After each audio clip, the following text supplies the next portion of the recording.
llevan 20, incluso 30 años en la fe y todavía pelea las mismas batallas, las mismas que estaba peleando el día que vino a Cristo. Sigue luchando con lo mismo, ni siquiera son nuevas batallas. Yo digo siempre, nuevo nivel, nueva asignación, nuevo demonio. Hay nuevas adversidades cuando uno sube a una nueva asignación. En el proceso, el enemigo redobla sus esfuerzos. Pero hay gente que al enemigo ni le mueve un pelo. Satanás lo mira así y dice, es el mismo que se convirtió hace 30 años, este no molesta. Lo mismo. Salió de Egipto, pero nunca logró quitar a Egipto de su corazón. Salió del desierto, de la esclavitud, pero nunca se quitó la esclavitud.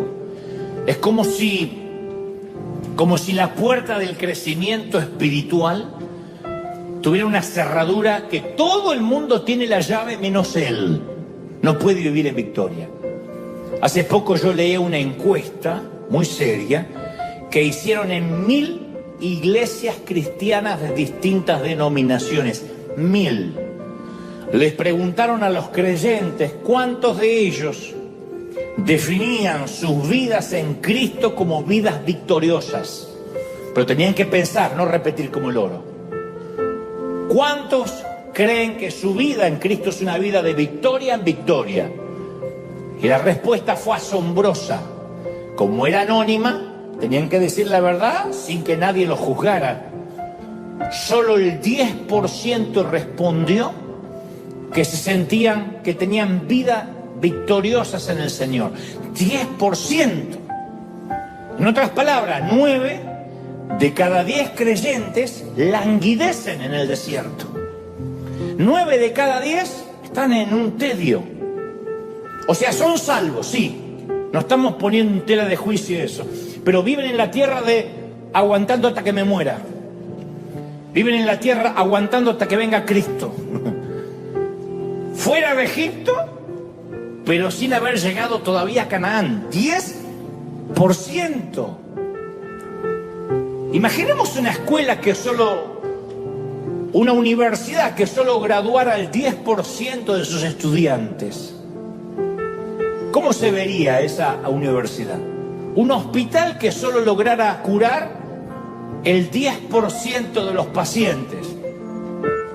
Un equipo de fútbol que solo ganara el 10% de sus partidos. O un arquitecto que solo completara el 10% de sus proyectos. Si fuese así, no deberíamos hacer algo. Porque son estadísticas alarmantes. Cuando uno dice, de cada 10 creyentes, 9 no logran vivir a victoria, no son felices.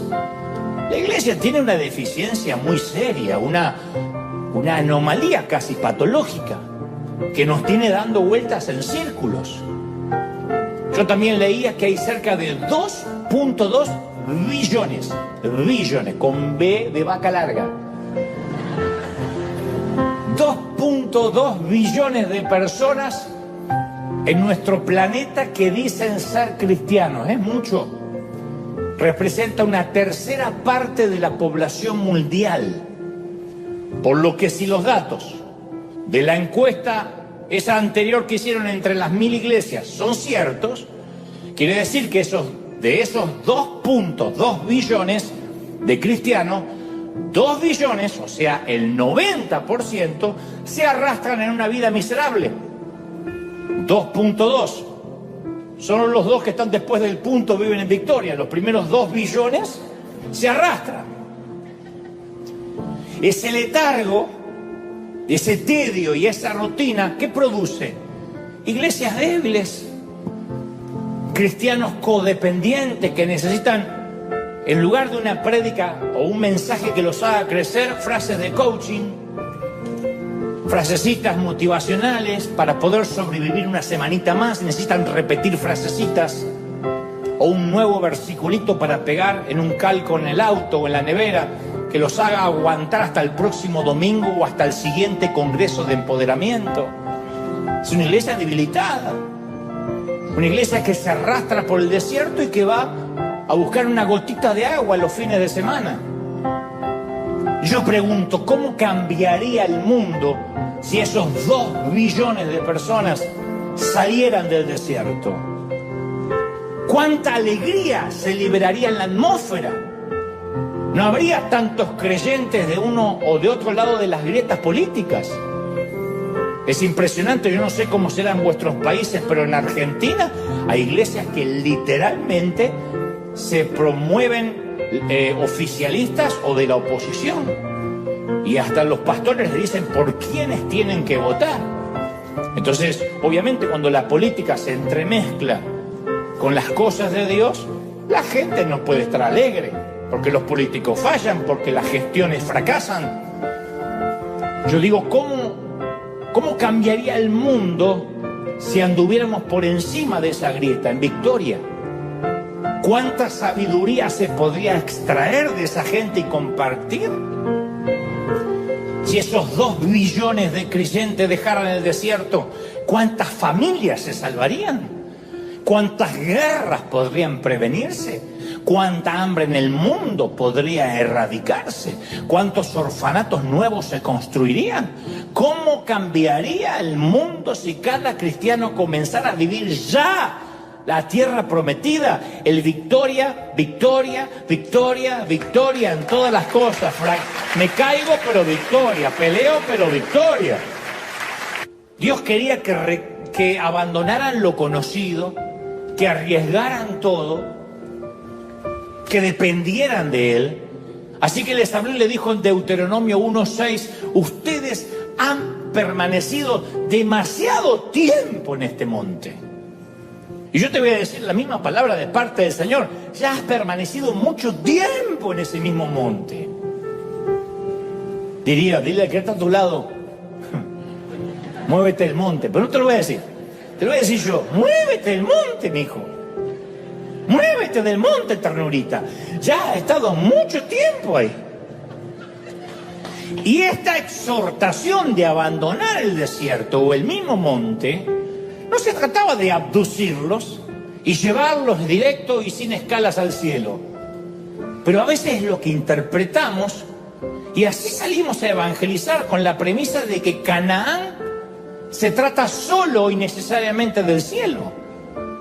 Por eso siempre trato de hacer, al menos el torpe intento, de redimir la palabra más famosa de toda la cristiandad, evangelización, que es una palabra que ha sido secuestrada, tomada como rehén, incomprendida y la mayoría de las veces mal utilizada. En su dialéctica, en su etimología, ha sido mal utilizada. Los cristianos como que acampamos cómodamente en el desierto, construimos nuestra propia ciudad religiosa a kilómetros de distancia de la tierra prometida. Y sin casi darnos cuenta, desvirtuamos la idea de lo que significa la tierra prometida. Y entonces cuando le predicamos a un inconverso, le predicamos lo mismo que creemos. Usted tiene que saber lo que le va a pasar cuando va a morir. Es lo único que le decimos. ¿Está listo para morir? Le decimos al carnicero, ¿está listo para morir a la carne? Siempre ese fue nuestro método de evangelización durante años. ¿Qué va a pasar cuando se muera? ¿Sabe dónde se va a ir?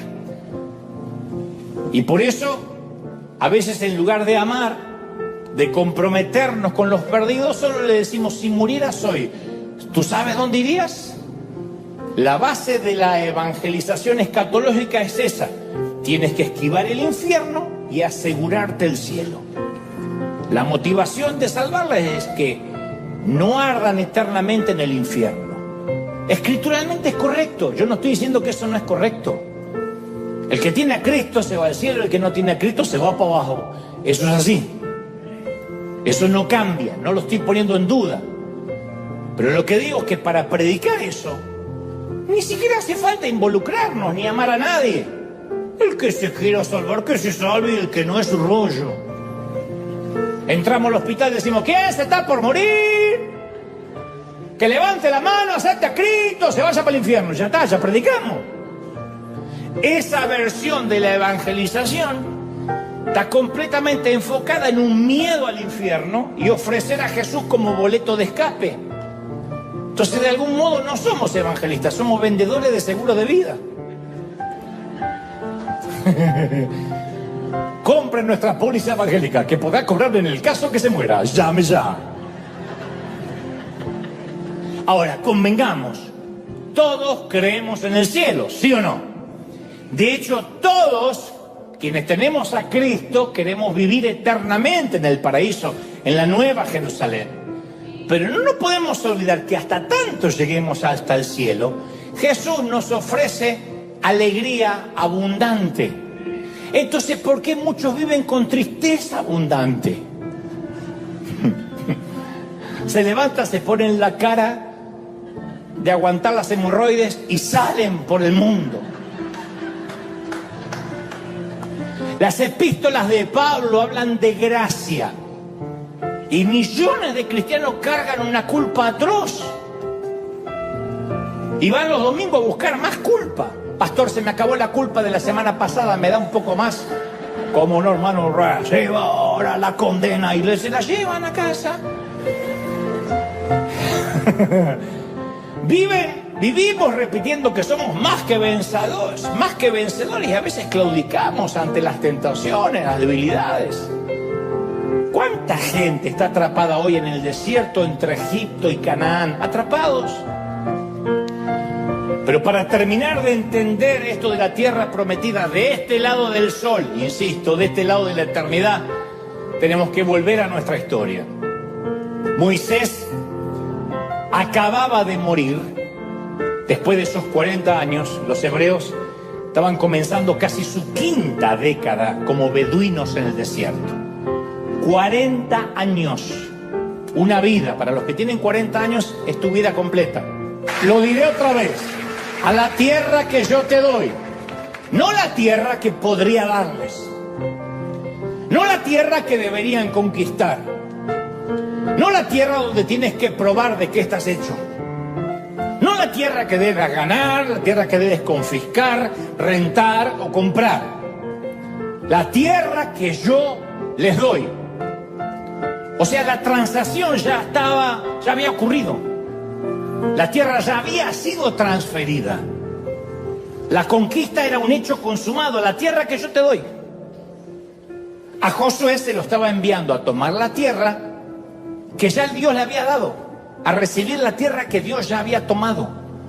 Como yo os he entregado, como se lo había dicho a Moisés, dijo Dios, todo lugar que pisare la planta de tu pie, todo. No nos olviden de este detalle que no es menor. Los hebreos eran nómades. No eran dueños ni siquiera de un terreno fiscal o de un baldío. Eran nómades, indocumentados técnicamente, porque no pertenecían ni a Egipto ni habían llegado a ninguna tierra prometida. Llegaba la migra, no quedaba nadie. Sin embargo, por un decreto divino, recibieron el título de la tierra de sus sueños. Tal como lo había prometido, Dios le dio la herencia. Los muros de Jericó cayeron, los nómades sin hogar se convirtieron en colonos, una nación que había vivido 4 décadas en el exilio comenzó a forjar un futuro en los montes cananeos, construyeron granjas, aldeas, viñedos. La victoria fue tan completa que el historiador escribió en Josué 21:43.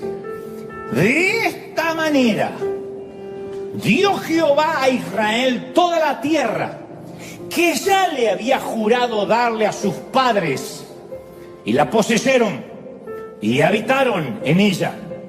Y Jehová les dio reposo, descanso, alrededor, conforme a todo lo que le había jurado a sus padres. Ninguno de todos sus enemigos pudo hacerle frente jamás, porque Jehová entregó en sus manos a todos sus enemigos, no a algunos, a todos. No faltó palabra de todas las buenas promesas que Jehová había hecho a la casa de Israel, y dice al final, todo todo se cumplió. Todo. No algunas cositas, otras, todo se cumplió. ¿Estamos recibiendo esta palabra, sí o no? Yo digo, ¡qué declaraciones contundentes! Todo se cumplió. Esto sí merece una repetición. Diga conmigo, todo se cumplió. Fuerte, todo se cumplió. Terminó el desierto y nació una nueva temporada. Yo vuelvo a preguntar, ¿habrá alguien aquí hoy o en casa que quiere entrar en la temporada de la herencia? ¿Habrá alguien que dice, yo ya estoy harto del desierto? ¿No crees que es tiempo ya de recibir tu herencia? ¿No crees que es tiempo de decir, ya es tiempo? Termina una temporada y comienza la otra. Yo esperaba mínimamente un amén explosivo. ¿No es tiempo de la herencia, sí o no? Tiempo de la herencia. Ahora, yo te tengo una muy buena noticia. Tú ya tienes una herencia. Si le entregaste tu corazón a Cristo, Dios ya te ha dado tu Canaán. Pablo le dice a Éfeso en la carta a los Efesios 1:3, Él, Dios, ha bendecido las regiones celestiales con toda bendición espiritual en Cristo a los que creyeron en Él. En los cielos Él ha decretado la bendición. Nota el verbo, te ha bendecido. No dice te va a bendecir. Tal vez te bendiga si te portes bien. El título de propiedad de la tierra prometida tiene tu nombre. Los registros legales en el cielo fueron cambiados por tu nombre. Dios ya te ha dado Canaán. Alguien tiene que celebrar, gente. ¡Aleluya! Ahora, si bien somos coherederos con Cristo, ¿por qué luchamos tanto? Nuestra herencia es una perfecta paz. Yo te doy una paz, dice el Señor, que sobrepasa todo entendimiento. No hay manera de, en palabras simples dice, no hay manera de razonarlo, no resiste análisis racional. No hay un sabio, alguien que tenga ciencia que pueda discernir por qué tenemos paz en una pandemia. Nos dicen que estamos locos. No hay forma de entender por qué un cristiano está en la sala de espera con un ser querido luchando contra el cáncer, está preocupado, está dolido, pero a pesar de eso no pierde la paz. Yo he estado en funerales donde veo a los seres queridos que tienen a Cristo en el corazón, con el dolor lógico que implica la partida a la eternidad de un ser amado, pero sin embargo tienen una paz que quienes entran dicen, ¿pero qué les pasa? ¿Cómo pueden tener esa paz, esa tranquilidad? Y dicen, hasta luego, nos vemos pronto.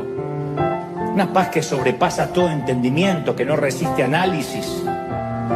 Y sin embargo, si Dios nos da esa paz, si Cristo nos comparte esa paz porque somos coherederos con Él, ¿por qué a veces pasamos noches enteras de ansiedad sin poder conciliar el sueño? ¿Por qué anoche no pudiste dormir? ¿Por qué anoche estuviste dando vueltas y vueltas como una milanesa empanizada en la cama? ¿Por qué?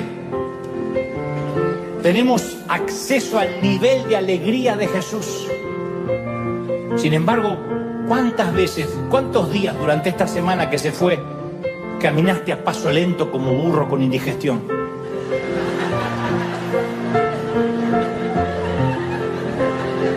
Yo nunca vi un burro con indigestión, pero me lo imagino.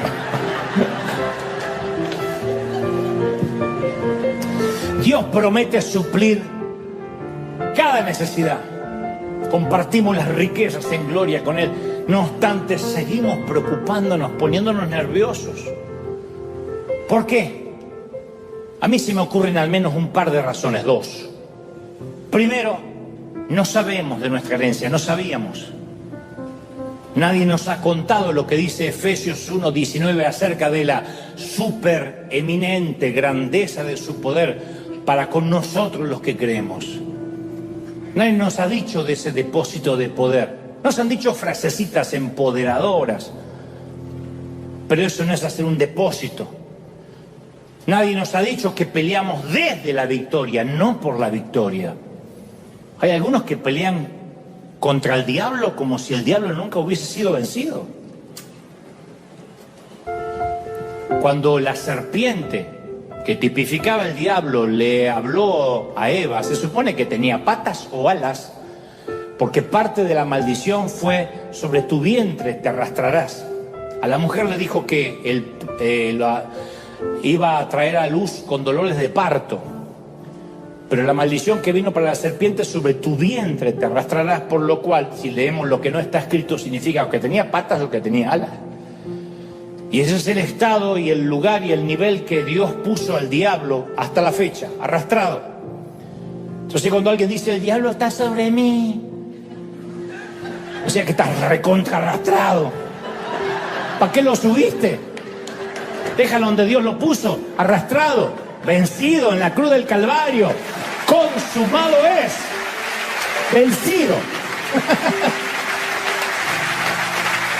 No sé.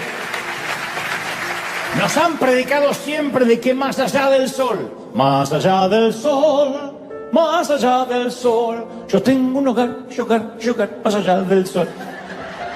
Pero él nos ha dicho que de este lado también la tierra ya fue conquistada. Y algunos cristianos nunca viven su herencia porque no saben que tienen una. Pero ahora ya lo sabes. Ahora ya sabes. Y te vas a ir hoy sabiendo que fuiste creado para algo más que el desierto. Dios te salvó de Egipto para poder bendecirte en la tierra prometida. La promesa de Dios también es real. Ya tienes todo lo que necesitas para ser quien Dios quiere que seas. Tienes acceso, según el apóstol, a las bendiciones, a las regiones celestiales con toda bendición espiritual en Cristo. Y este es el secreto, a lo mejor, mayor guardado de la cristiandad. Porque nosotros solemos subestimar lo que nos ocurrió al momento de nuestra conversión. Algunos creen que la conversión es similar a entrar en un car wash, en un lavadero de autos. Entramos todos sucios en el túnel así, vamos pasando, y salimos del otro lado con los pecados lavados. Sin embargo, la conversión es más que la remoción del pecado. La conversión es la remoción del pecado y es un depósito de poder. Es como si te quitaran un motor de un Toyota Camry. Los que tienen un Toyota Camry, mi mayor respeto. Fue mi primer auto aquí. Modelo 1979, que cuando lo arrancas, como viste diciendo, te estoy haciendo un favor de llevarte. Te quitan ese motor y te colocaran el motor de una Ferrari. O sea, Dios removió el motor viejo, cubierto de costra, agrietado, y lo reemplazó con una versión enérgica y rugiente, Cristo de sí mismo. La esencia de Cristo fue incrustada en nosotros. Segunda de Corintios 5:17 afirma: de modo que si alguno está en Cristo, nueva criatura es, las cosas viejas pasaron y aquí todas, ¡wow!, todas son hechas nuevas.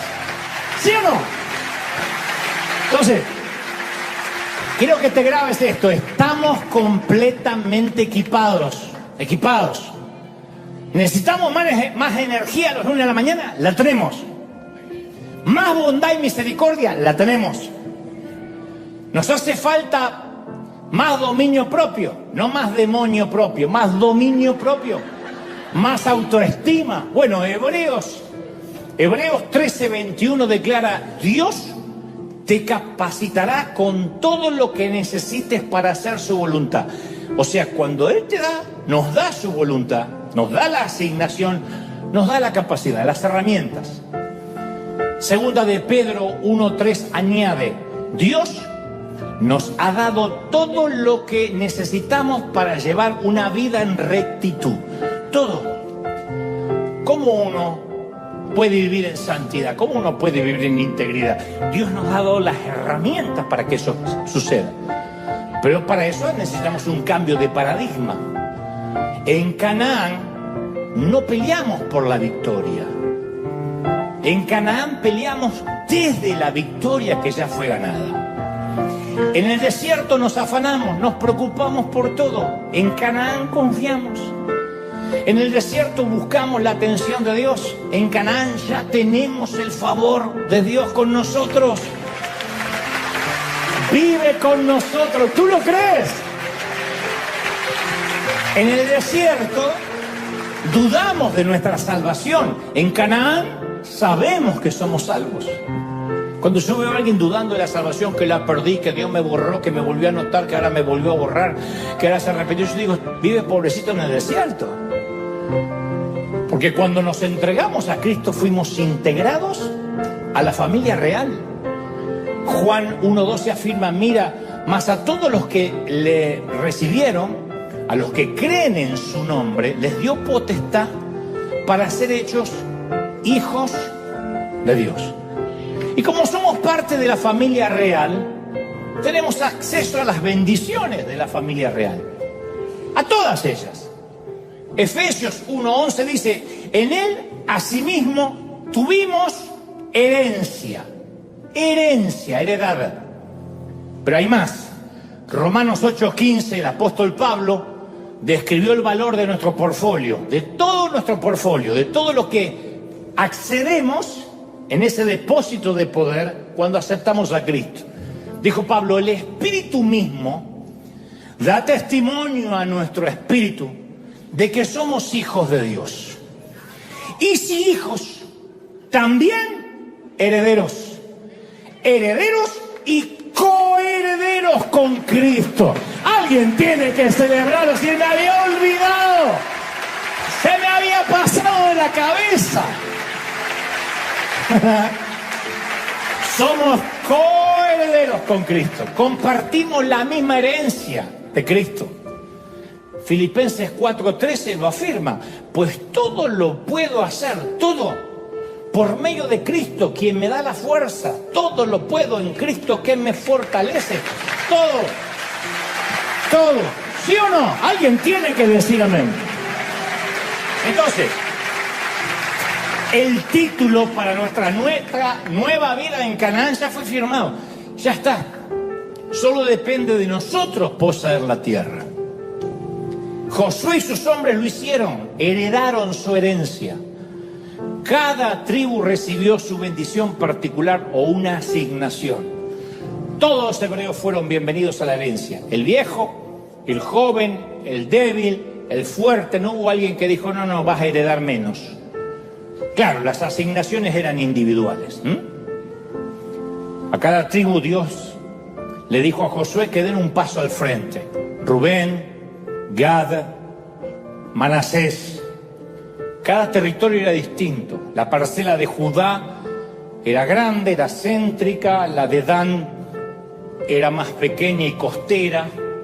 Hasta las asignaciones fueron únicas. Josué dijo, tribu de Judá, tomen las tierras altas. Manasés, ocupen los valles. Pueblo de Gad, habiten la tierra del este jordánico. Y Jesús hoy nos dice exactamente lo mismo. José, toma tu lugar en tu campo de medicina en el ala del hospital. María, toma tu territorio de contabilidad.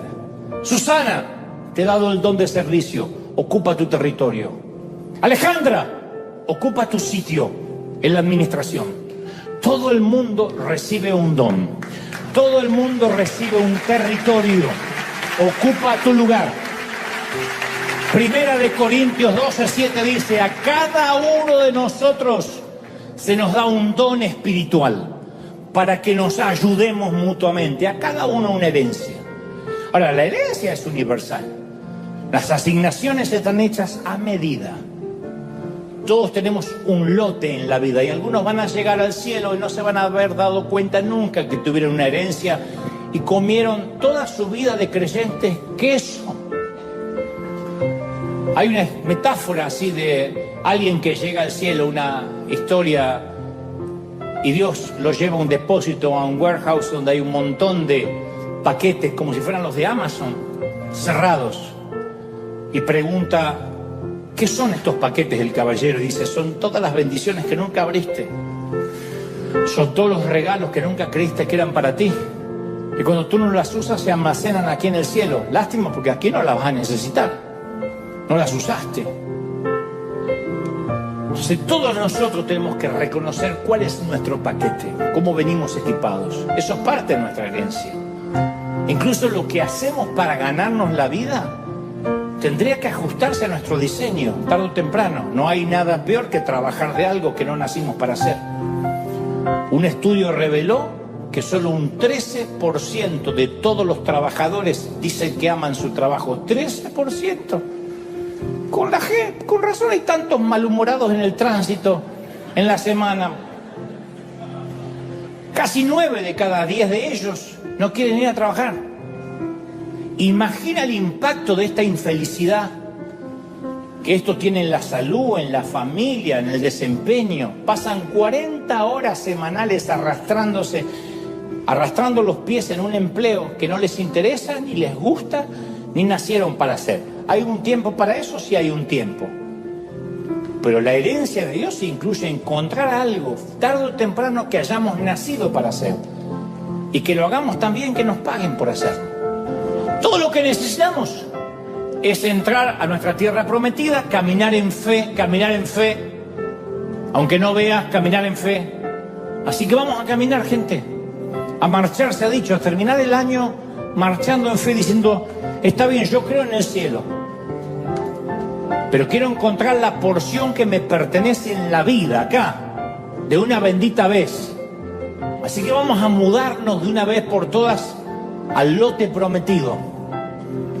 No importa la edad que tengas. Caleb dijo: yo tengo 75 años y quiero mi monte. Josué y Caleb fueron los únicos que sobrevivieron a la primera generación. Fueron los únicos 2 espías que dijeron: sí podemos conquistar. Se tuvieron que comer 40 años junto con los otros incrédulos.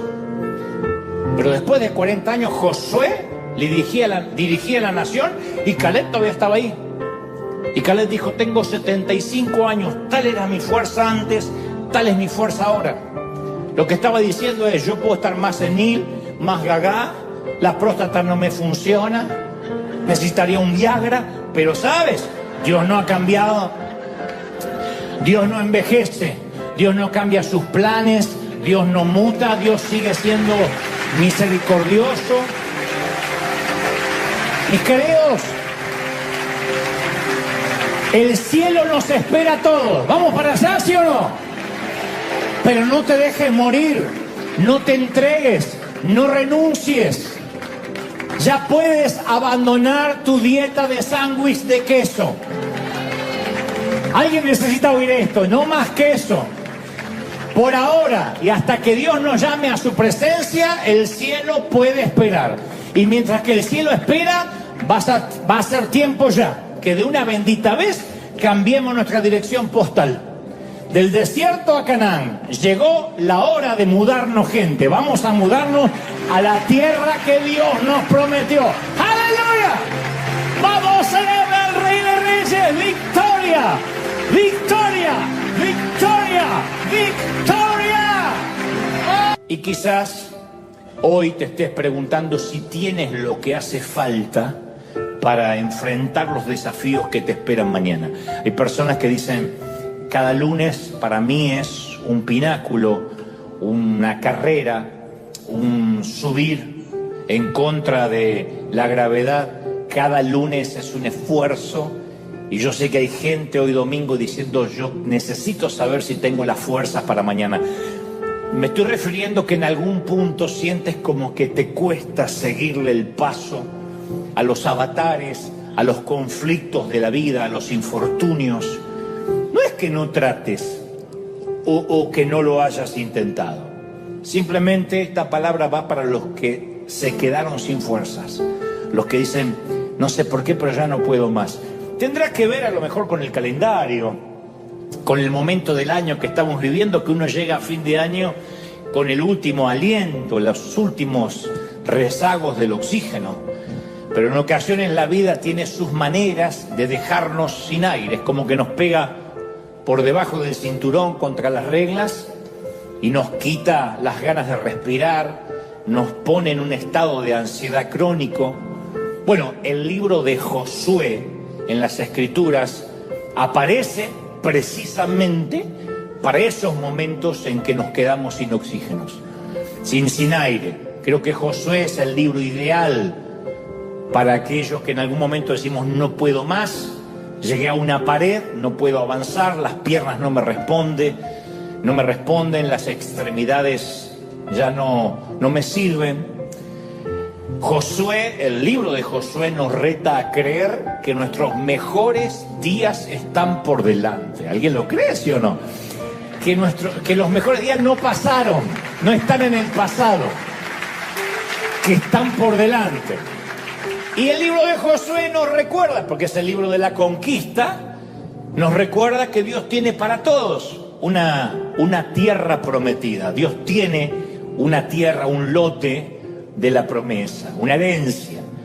Pero antes de malinterpretar lo que significa la tierra prometida, tenemos que hacer juntos un poquitito de historia. No es aburrido ni mucho menos, pero es una crónica de lo que significa la tierra prometida. La tierra prometida era la tercera parada en el itinerario de los hebreos. La peregrinación había comenzado allí en Egipto, cuando fueron liberados, continuó a través del desierto y concluyó en Canaán. Esas fueron las 3 paradas del itinerario, y cada estación representa una condición de la vida. Es literalmente geografía hecha teología. Geografía hecha teología. En Egipto, los hebreos habían sido esclavos del faraón por años. En el desierto, en el éxodo, en la peregrinación, se habían liberado del faraón, pero seguían esclavizados por el miedo, por la duda, por la ansiedad. Cambiaron de amo, ya no era el faraón, pero era el miedo. Solo en Canaán descubrieron la victoria, se asentaron.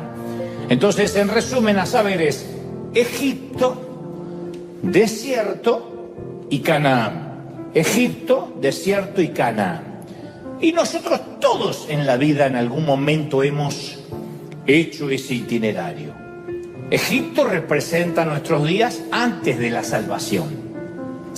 Éramos esclavos del pecado, llevábamos los grilletes de la culpa, los grilletes de la muerte, pero entonces llegó nuestro libertador Jesucristo, nos libertó, nos dio una vida nueva en Canaán, de manera que nuestra tierra prometida no es necesariamente un territorio físico, es una realidad espiritual. El Señor nos libera para que salgamos de la esclavitud del pecado.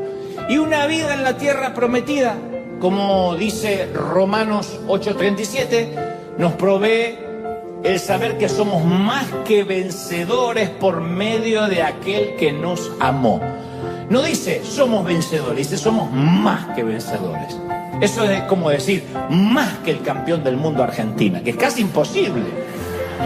Somos más que vencedores.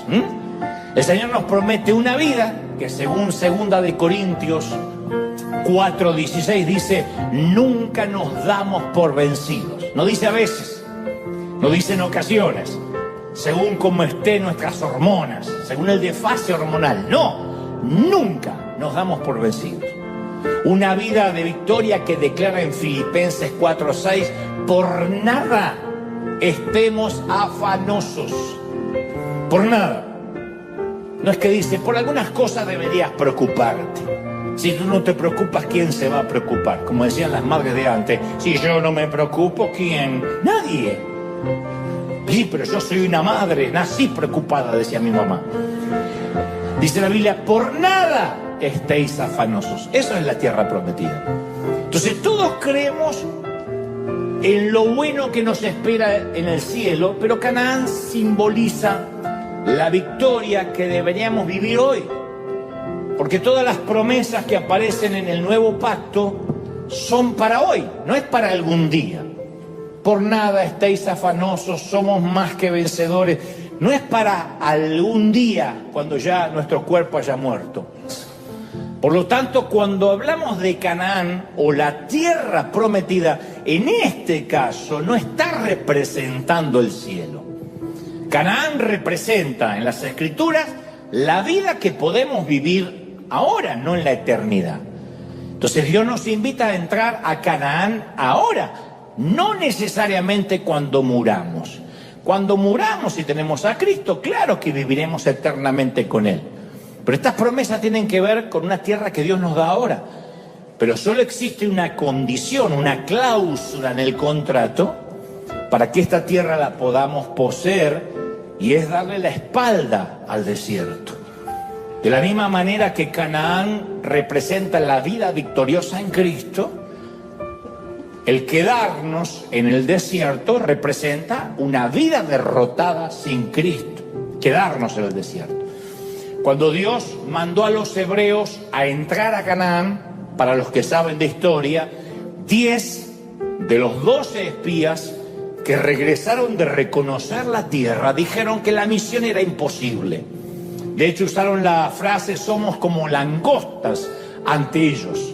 Somos unos enanos, unos pigmeos. Los gigantes son demasiado grandes para nosotros y por consecuencia para Dios. Así que Dios, ante esta duda que lo ofendió, los puso en espera. Los puso en lista de espera por casi 40 años. Yo no sé si alguna vez estuviste en stand-by para subir un avión en lista de espera. Dios los puso en lista de espera por 40 años, 4 décadas, a ver si salía el avión. Caminaron en círculos, comieron la misma comida todos los días. La vida se les hizo una rutina interminable. Las mismas piedras, las mismas lagartijas, las mismas serpientes, las mismas dunas. Estaban a salvo, pero no eran fuertes. Redimidos, pero no liberados al fin. Estaban sí a salvo del faraón, pero atascados en el desierto. O sea, estaban entre la profecía y el destino. Monotonía, rutina, aburrimiento, 4 décadas de tedio. 4 décadas de tedio. Y tal vez esta manera de vivir te suene familiar, porque muchísimos cristianos viven atascados en el hastío, en el tedio. Son cristianos. Pero yo he conocido a mucha gente que me puede decir con exactitud el día que escapó de Egipto, el día que conoció al Señor. Yo le digo: ¿cuándo conociste al Señor? Y tal fecha, en 1985. Dios vino a mi vida y cambió mi corazón y cambió mi familia. ¿Recuerdan el día exacto en que fueron liberados de los grilletes del enemigo? Pero no me pueden decir con la misma exactitud cuándo fue la última vez que venció una tentación o experimentó una oración contestada. Su primer y último milagro fue el día que se convirtió. Después dejó de vivir milagros. Dejó de vivir milagros. Dejó de vivir milagros. Dejó de vivir milagros. Dejó de vivir milagros. Una patología que es muy conocida, que a todos nos gusta que Dios nos hable. A todos. Pero ni siquiera estamos seguros a veces si es Dios el que nos habló. Y a veces no sabemos ni siquiera qué hacer con la palabra que Dios nos dio. Y no sabemos qué hacer con lo que nos dice. Y eso es porque los que tenemos años en este peregrinar cristiano hemos tomado con mucha ligereza el Dios me dijo, Dios me habló, así dice el Señor, Dios me mostró. Tal vez no tengamos la costumbre como esa congregación de que acá se para la gente y empiezan los gritos a decir algo de parte de Dios, porque respetamos la prédica y el mensaje como la palabra de Dios hablada o inspirada, pero sí tenemos en nuestra jerga, en nuestra cultura, al decir Dios me dijo, estoy sintiendo de Dios, Dios me mostró. Sin embargo, todos queremos saber qué Dios dijo, todos queremos saber qué nos dice Dios. No está mal. Nos preguntamos, ¿debo salir con alguien? Si soy soltero, ¿no? O separado, viudo. De ser así, ¿quién debería ser? ¿Cómo sé si ella es la persona para mí, Señor? ¿Qué hago si yo sé que ella es la persona para mí, pero a ella todavía no le llegó la comunicación? Todavía tú no se lo dijiste. ¿A qué universidad tengo que ir? ¿Qué carrera debo elegir? ¿Qué trabajo debo aceptar? ¿Dónde debería vivir? Dios quiere que persevere en esta situación o en esta relación difícil porque se supone que si persevero voy a madurar y crecer, o quiere que desista, que baje los brazos porque Él quiere que yo sea feliz. Esas son las preguntas que a veces nos hacemos y no está mal, esto no resiste estatura espiritual. La hacen los recién convertidos y los que son predicadores hace años. ¿Por qué tantos cristianos estamos tan desesperados por conocer el plan de Dios para nuestras vidas? ¿Por qué millones de cristianos gastamos tanto tiempo, tanta energía esperando que Dios revele su voluntad? Yo he hablado con muchos en estos años que se han preguntado sinceramente, ¿estoy donde yo debería estar? Yo necesito que Dios me muestre si estoy donde debería estar.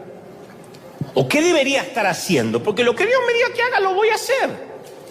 Y esta gente que piensa, si son hombres y mujeres que aman a Dios, sinceramente, que no desean decepcionar a Dios. Si el Señor piensa que debemos mudarnos a Argentina, no quisiera terminar viviendo en China. Si se supone que vamos a ser ingenieros agrónomos, no queremos estudiar literatura rusa o producir plutonio. Quiero hacer lo que Dios me manda a hacer. Si se supone que vayamos a las misiones y que viajemos al mundo que necesita de Cristo, no quiero terminar en el barrio donde crecí. Entonces, esa es la primera razón por la que buscamos la voluntad de Dios específica para nuestras vidas, en cuanto a su dirección, porque queremos agradarle. No está mal. Todo el mundo quiere saber la voz de Dios para su vida porque queremos agradarle. Queremos hacer la voluntad de Dios. Y eso es bueno, es muy bueno. Que digamos, yo quiero agradarle, no me quiero casar con la persona equivocada, tener la carrera equívoca, no saber dónde voy a vivir. Yo necesito la guía de Dios. Pero la voluntad de Dios no funciona de esta manera. Entonces yo voy a ser muy cuidadoso en lo que voy a decir y necesito que me prestes atención con los 5 sentidos. ¿Me lo prometes, sí?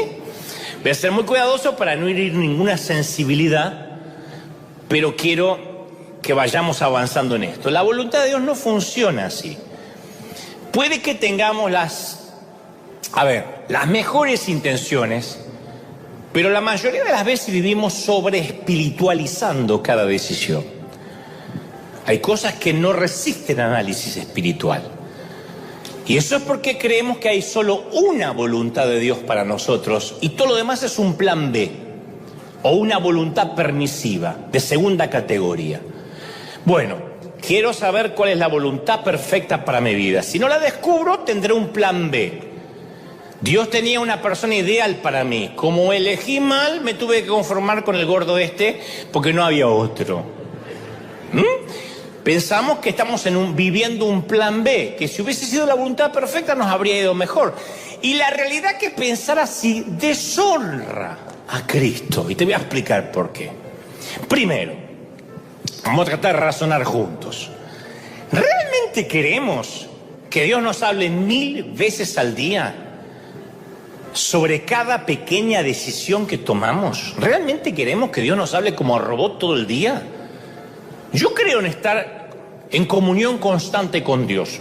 Soy el primero que lo piensa. Yo creo en la instrucción de Primera de Tesalonicenses 5:17 que dice, orad sin cesar, todo el tiempo.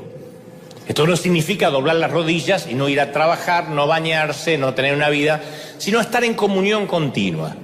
Y yo creo que al estar en comunión continua con el Señor, tomamos decisiones basándonos en la palabra de Dios, basándonos en esa comunión. Pero la oración es eficaz solo cuando dejamos de usarla como un sustituto de la obediencia y el sentido común. Si yo me pongo a orar para conseguir trabajo, pero nunca salgo a buscar trabajo, estoy usando la oración como un sustituto a la obediencia. Y la oración como un sustituto a la obediencia no sirve, no es eficaz. Yo no tengo que orar para poder amar, yo tengo que amar, dejar de orar y empezar a amar. Si no, es un reemplazo a la obediencia. Por eso sigamos razonando juntos. ¿Realmente creemos que Dios quiere tener una relación estilo mami y bebé con nosotros? Ay, chiquitito, anda para allá. Ay, compra los tomates que son orgánicos. ¿Realmente queremos que Dios nos diga cada cosita? A ver, los que somos padres, ¿hay algún tipo de padre, mami, papi acá que quiera tener ese tipo de relación con sus hijos cuando sus hijos ya son adultos? ¿Decirle cuándo se tienen que cambiar el calzón? ¿Cuándo se tienen que bañar? No. Un padre, en un momento, quiere que se termine la dependencia, con el dolor que eso significa, con los sentimientos encontrados que eso conlleva. Uno como papá quiere que los hijos crezcan, que maduren, que tomen decisiones. Y parte de la madurez es tomar decisiones independientes. Eso no quiere decir que ignoremos a Dios en las grandes decisiones o tomemos decisiones separados de Él. Déjenme avanzar. Pero significa que no necesitamos preguntarle a Dios, insisto, acerca del color de calzón que nos vamos a poner hoy. No necesitamos, Señor, ¿me tengo que vestir de negro o me visto de azul? ¿Me pongo los tacos o voy con chatitas? ¿Me pongo la faja o dejo liberado a Willy? No.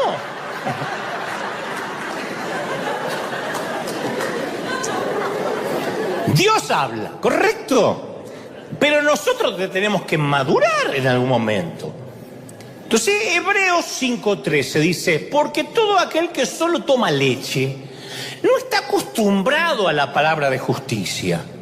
Porque el alimento sólido es ¿para quién? Para los adultos, los que tienen dientes, los cuales por la práctica tienen los sentidos ejercitados para discernir entre el bien y el mal. Maduraste y ya tienes la práctica para discernir qué decisión tomar. Los niños hablan o van hablando o aprenden a comunicarse conforme van creciendo. Después, como adultos, incluso aprendemos a mantener la boca cerrada a veces, que también es una forma de comunicación, no decir todo lo que uno piensa. Eso lo aprende uno de adulto. De chico uno no tiene filtro. Viste que los nenes dicen cualquier cosa que le viene a la mente. Abuela, cada vez más vieja, llena de arruga. Nene, y el nene dice lo que los grandes piensan. Entonces, este es mi punto. Necesitamos aprender a madurar en nuestra capacidad de decir lo que nos viene a la mente, sin filtro, y encima agregarle el Dios me dijo. Ese es el problema que tenemos. Yo no estoy diciendo, está mal que digas lo primero que te venga a la cabeza, porque a lo mejor eres así, no tienes filtro, te cuesta madurar. Pero si a eso le agregamos el Dios me dijo, es catastrófico. Porque la mayoría de las veces decimos cosas que provienen de nuestro trasfondo religioso. Y me incluyo. Cosas que provienen de la cultura en la que fuimos formados. Pero decimos que vienen de Dios. Ahí es cuando uno ve o escucha predicadores que son muy inteligentes, muy sabios, y terminan diciendo, las mujeres que se cortan el cabello, Dios me dice que se van al infierno. Las que se maquillan se van al infierno. No sé si no puede ser que esté diciendo eso. Pero en su cultura, en su trasfondo religioso, él cree que las mujeres que se cortan el cabello y se depilan se van al infierno. Hay un sitio en el infierno con mujeres depiladas con un diablo que las pincha. Él cree eso. Está bien. Si él cree, está bien. El tema es Dios me dijo. Y no vas a creer el daño que esto le hace al cuerpo de Cristo. Y estamos en un punto donde no podemos esperar más que el sistema se arregle por sí mismo. El sistema religioso está roto. Está roto. La pandemia expuso lo roto que está el sistema religioso y se dicen miles de atrocidades escudados bajo Dios me mostró, Dios me dijo. Eso es lo que lo hace grave. Porque atrocidades dicen todo, porque la estupidez no tiene límite. La estupidez no tiene techo. La estupidez uno puede hacer posgrado en estupidez. El tema es cuando la estupidez le agrego, lo endoso con un Dios me mostró. Y encima nosotros estamos a veces buscando una palabrita que confirme lo que ya creemos en lugar de buscar la verdad. Simulamos que nos interesa la verdad. Simulamos. ¿Te gusta mi tatuaje? ¿Te cae bien mi novia? Pero lo que realmente queremos es la reconfirmación de las posturas que ya tomamos. Y buscamos, congregación por congregación, like por like, alguna palabrita que confirme lo que ya creemos. Esta dinámica era muy reconocida en tiempos bíblicos. Isaías 30:10 habló de las personas que a los videntes les dicen no tengan más visiones. Y a los profetas le dicen, no nos profeticen más la verdad, díganos cosas agradables, profeticen ilusiones. Hay gente que le gusta escuchar ilusiones y le agrega el Dios me dijo. ¿Y quién tiene la mayor culpa de esto? ¿La gente que busca palabrita o nosotros los líderes? Nosotros los líderes que hemos generado una cultura del Dios me dijo, por inseguridad, porque a veces nos hace ver con más autoridad. Y a veces decimos Dios me dijo y es totalmente inobjetable, inflexible, indiscutible, porque si un tipo te dice Dios me dijo, ¿qué le va a discutir? Un hombre de Dios toma una mala decisión que estresa a toda su iglesia, por ejemplo, que lo hemos visto por ahí, alrededor de todo el mundo, sin mencionar a nadie, pero mete a la congregación en un estrés, por ejemplo, en una visión faraónica impagable. Se decide a construir un super, ultra, hiper, macro templo, o se mete en hacer un canal de televisión, o se mete y la gente se endeuda y los gastos fijos empiezan a manejar la visión. Porque en lugar de predicar lo que Dios quiere hablarle a esa congregación, hoy hay que hablar de dinero, porque si no se levantan 5 ofrendas, no se soporta el proyecto que se metió el pastor.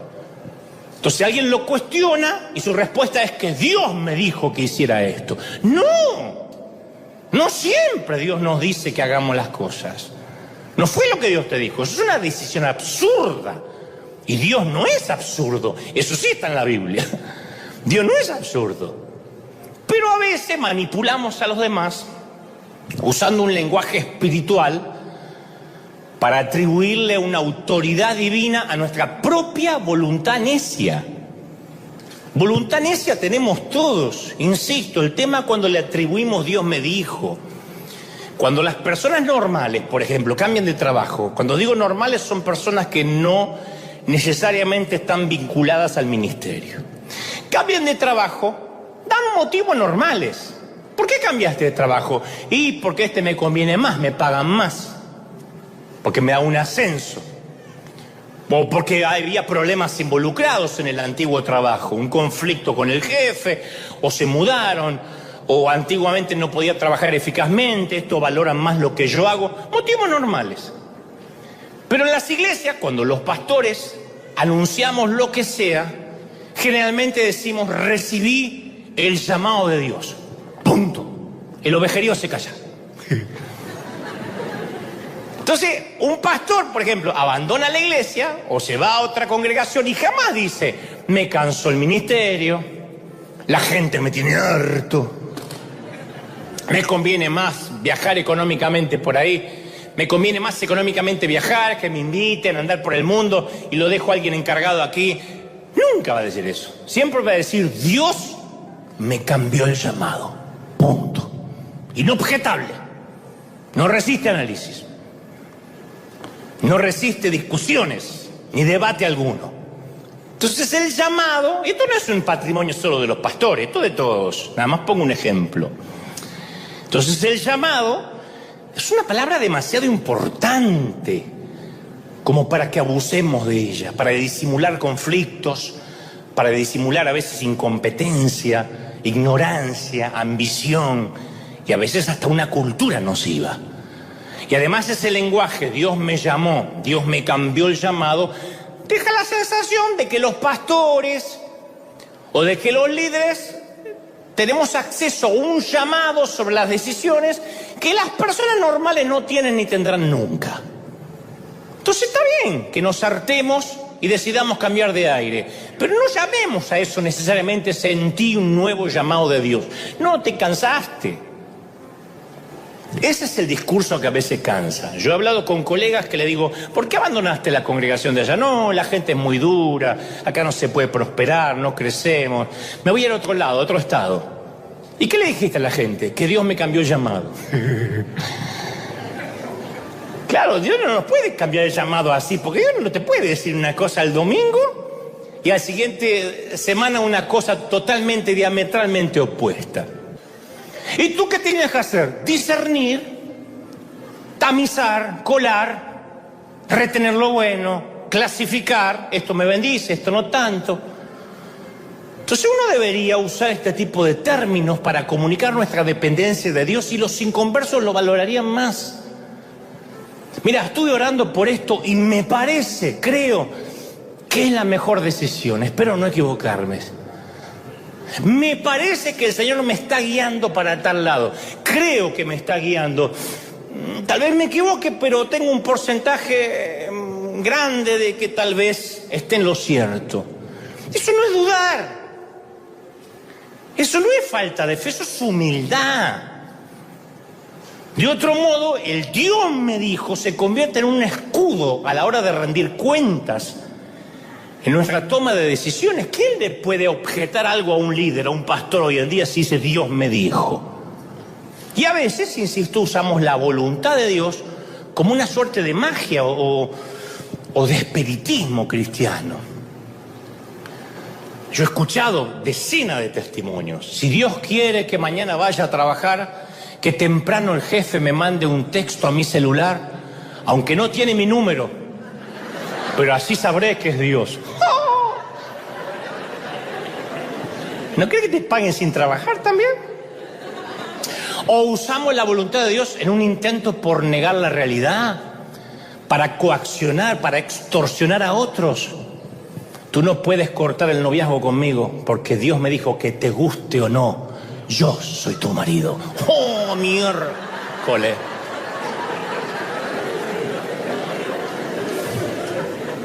Y a veces citamos la voluntad de Dios para justificar nuestros excesos personales. Sí, yo sé que apenas llego a fin de mes, pero Dios quiere que conduzca ese auto de alta gama. Porque un hijo de Dios me dijo, él merece lo mejor, y cuando le impuse las manos, lo sentí.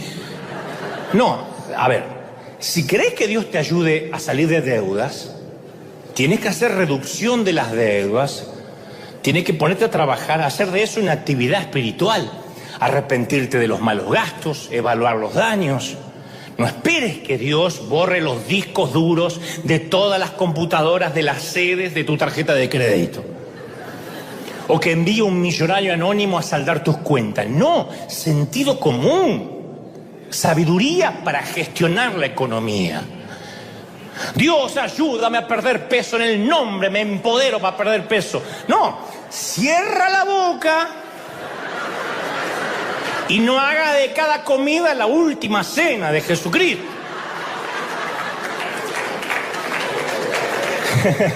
¿O no? Haz ejercicio, sal a correr, elige lo que vas a comer, evita los carbohidratos. Dios me dijo que voy a tener una mega iglesia. Bueno, deja de tomarte, para empezar, 3 vacaciones al año.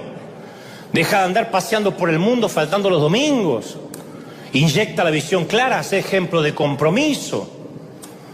Algún vago se inventó la frase, por ahí se calcula que 1 hora de prédica equivale a 8 horas de trabajo forzado. No insultemos a gente como nuestros padres que se rompían el lomo de 6 de la mañana a 8 de la noche para parar la olla. Y ahora porque predicamos 1 hora nos sentimos que somos acarreadores del puerto.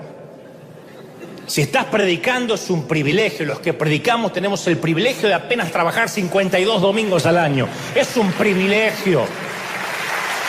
Y eso que 52 domingos al año si es que no invitan a alguien a predicar. Así que es un privilegio que tenemos los que servimos a Dios. Entonces, en la Biblia hay todo un mundo de diferencia entre la fe en el Dios sobrenatural y el tratar de usar la magia o la superstición. Cuando yo trato de usar a Dios como un horóscopo, transgredo la naturaleza de la relación entre Dios y el ser humano. Me pongo en amo y convierto a Dios en el genio de la lámpara. Yo lo froto y tiene que contestar. Yo nunca voy a olvidar a un amigo mío que se le declaró una chica del seminario. Estaban los dos en el seminario, él se le declaró y resulta que la muchacha no estaba interesada en el flaco este. Y ella, en vez de decirle, bien, no me interesa, no me gustas, deja de perseguirme, optó por la superespiritualidad la muchacha. Le dijo, estuve orando y el Espíritu Santo me dijo que me aleje de ti. Pobre desgraciado, ese día no solo fue rechazado por la chica, sino por el Espíritu Santo.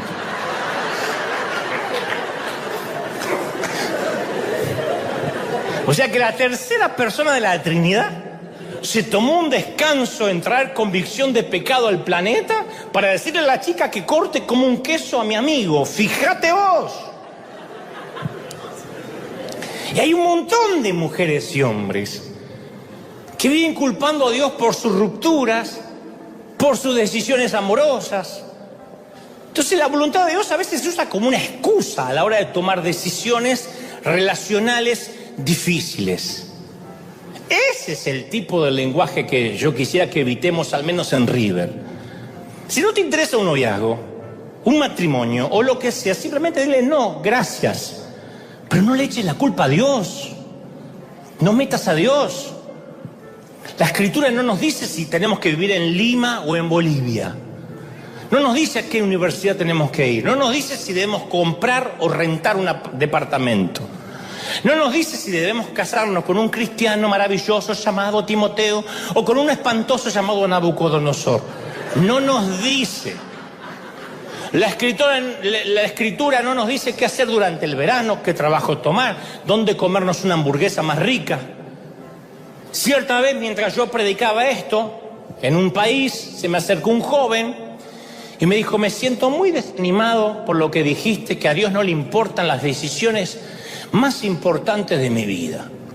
Y yo le dije, no, tal vez no me expresé claramente, tal vez no fui lo suficientemente claro. A Dios le importan todos los detalles, pero los asuntos más importantes para Él son la compasión, el gozo, el testimonio, la fidelidad, la hospitalidad, el amor, la adoración, la fe, o sea, nuestro carácter. Pero nosotros tendemos a enfocarnos en todo lo demás. Nos obsesionamos con cosas que Dios no menciona y le damos mucho tiempo a cosas que parecería que nos interesan por encima de lo que dicen las Escrituras. Hay cosas que Dios ya reveló en la Biblia. De allí los grandes debates si armar el arbolito de Navidad o no. Van a ver que cada fin de año se arma un debate. ¿De verdad creemos que Dios va a andar de casa en casa a ver quién armó el arbolito pagano con las bolas del diablo colgando? ¿De verdad? Oh, colgaste las bolas. ¿De verdad?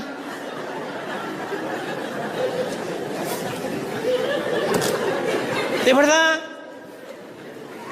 La Biblia contiene enseñanzas sublimes, pero si le añadimos una cuota de sentido común, no tendría que haber confusión, nunca. Sentido común. Juan 21:25 dice, y también hay muchas otras cosas que Jesús hizo, de las cuales no se si se escribirían una por una, pienso que ni aun en el mundo cabrían los libros que se habrían de escribir. O sea que en la Biblia no hay un solo texto sobre las drogas, sobre el tabaco, sobre la pornografía, sobre el cambio de género, sobre la eutanasia. Tampoco dice nada, obviamente sabemos que son cosas malas, pero no las dice la Biblia porque tenemos sabiduría, sentido común. Tampoco la Biblia dice nada acerca de las celebraciones como el Día de la Madre, el Día del Niño, el Día de la Independencia, el Día de Acción de Gracias, cumpleaños, aniversarios de bodas, celebración de la muerte de la suegra. No dice nada.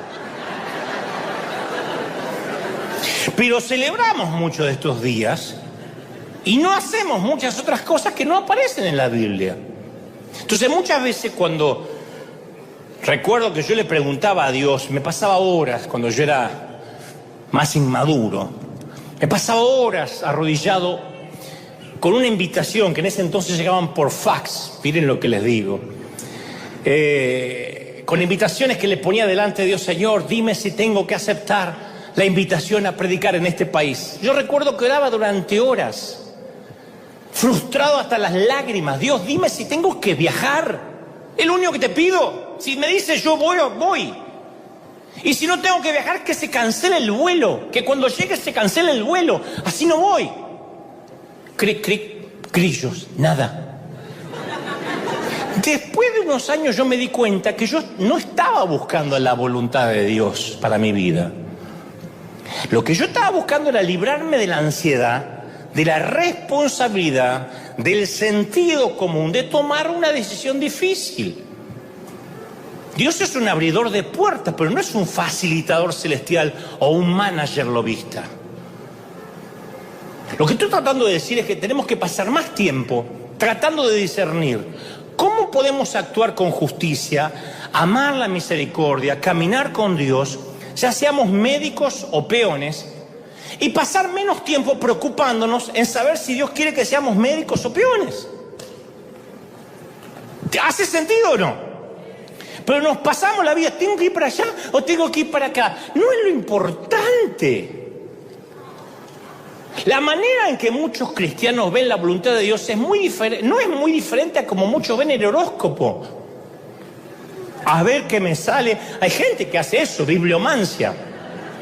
A ver qué me sale. Y fue y se ahorcó.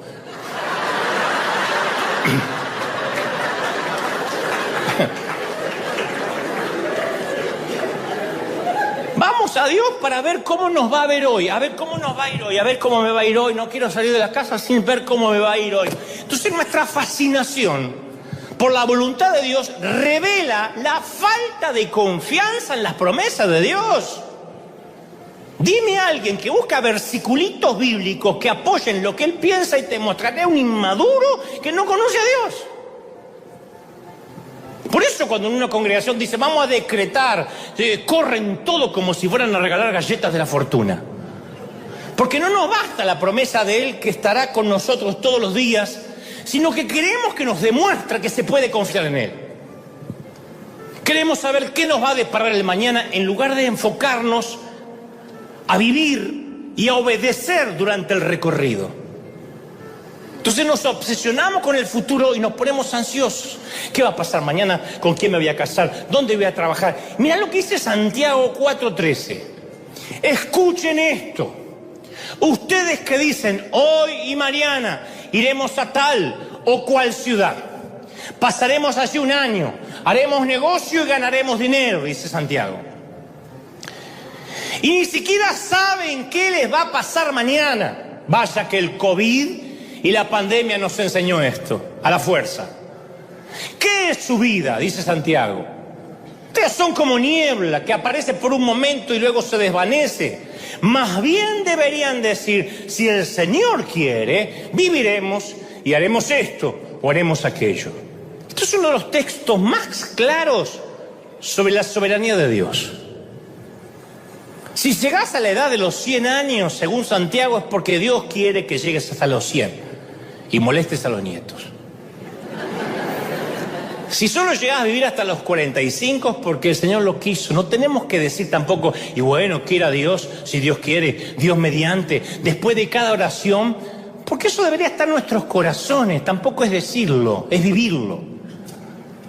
Entonces uno tiene que mirar el futuro con humildad y esperanza, porque es Dios, no nosotros quien lo controla. Caminamos por fe, no por vista. ¿Me siguen, sí o no? Caminamos no porque conozcamos el futuro, sino porque Dios lo conoce, y eso es todo lo que necesitamos saber. Dios conoce mi futuro. ¿Está bueno o no? Pero que hay que aprender a madurar. Y cuando uno madura, ¿qué aprende? A decidir. Y nosotros como cristianos queremos librarnos de toda responsabilidad en vez de actuar y tomar decisiones importantes. Por eso tantos líderes controlan a la gente. La gente dice, estoy harto que me controle, me pusieron un líder, tengo que pedir permiso al líder para ponerme de novio, el pastor me tiene que bendecir si quiero irme de la ciudad. Y bueno, culpa tuya. ¿Querías un Saúl? Ahí tenés un Saúl. Es culpa tuya. Yo siempre le dije a la congregación, no me pidan a mí, ¿qué dice Dios? ¿Qué le dice Dios para mí? ¿Qué pena me cuesta saber qué dice para mí? Voy a saber qué dice para ti. Yo.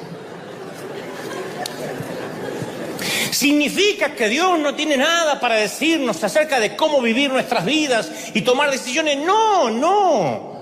Pero cuando se trata de la mayoría de nuestras decisiones cotidianas, Dios nos anima a tomar decisiones confiado en que esas decisiones van a encajar dentro de su soberana voluntad. Como cuando criaste un hijo bien. Tu hijo de 34 años, ¿sería capaz de robar? No. Lo controlas para que no robe, no hace falta controlarlo, lo eduqué bien. ¿No decían eso la vieja de antes? Yo lo eduqué a mi hijo. Y sé que cualquier decisión que tome se va a acordar lo que aprendió bajo esta mesa. Eso es Dios. Pero nosotros preferimos que nos diga qué hacer y qué no hacer, porque la pasividad es una plaga en la iglesia. Son cepas que mutan y mutan en nuevos holgazanes. Y lo peor es que es gente que no solo no está haciendo nada, sino que se sienten espirituales por no hacer nada. Creen que esa inactividad de estoy esperando en el Señor significa que son pacientes y sensibles a la dirección de Dios. No, son parásitos del sistema. Son gente que no hace nada. Estoy esperando en el Señor. Entonces, cuando espiritualizamos nuestras decisiones, la pasividad se disfraza de espiritualidad. A veces hay que hacer, pero no podemos levantarnos a la mañana. ¿Tengo que mandar este email? Dios, dime, ¿pinto el baño? ¿Me tengo que quedar trabajando hasta tarde? ¿Qué libro de la Biblia quieres que lea esta mañana? Muéstrame el capítulo. ¿Me debo comprar un cachorrito? Razonemos. Si hay una voluntad, vamos a suponer que hay una voluntad perfecta por descubrir, donde ahí encontraremos gran libertad. Entonces, ¿por qué todo el mundo que está buscando la voluntad de Dios parece esclavizado y confundido? Cristo murió para darnos libertad de la ley, dice Gálatas 5:1. Entonces, ¿por qué convertir a la voluntad de Dios en otra ley que nos lleva de regreso a la esclavitud? Ay, no me quiero salir de la voluntad de Dios. Es una ley. Y la ley está fuera de la gracia. Qué gran carga levantarte a la mañana y saber que según el calzón que te pongas o el color, Dios te bendice o no. Qué carga esperar que Dios nos muestre cómo tomar cada decisión a través de nuestros sentimientos. Y yo conocí mucha gente paralizados por la indecisión, por la inactividad. Conozco jóvenes, hay toda una generación, no generalizo, pero hay una gran generación sin decisión, que si no tienen toda la info y la certeza completa de que todo le va a salir bien, no empiezan nada. Estos son los tipos de cristianos que Pablo tenía en mente cuando le dijo en 1 de Tesalonicenses 5:14, amonesten a los holgazanes. Estimulen a los desanimados, ayuden a los débiles. A veces cuando queremos saber desesperadamente la voluntad de Dios, lo que realmente es saber lo que yo quiero o deshacerme de la angustia de tomar decisiones. Y elegir es el meollo de nuestro ser. Cuando verdaderamente elegimos, no tenemos a quién echarle la culpa. Ay, Señor, después de que Adán dijo, la mujer que me diste, Dios dijo, yo no elijo más.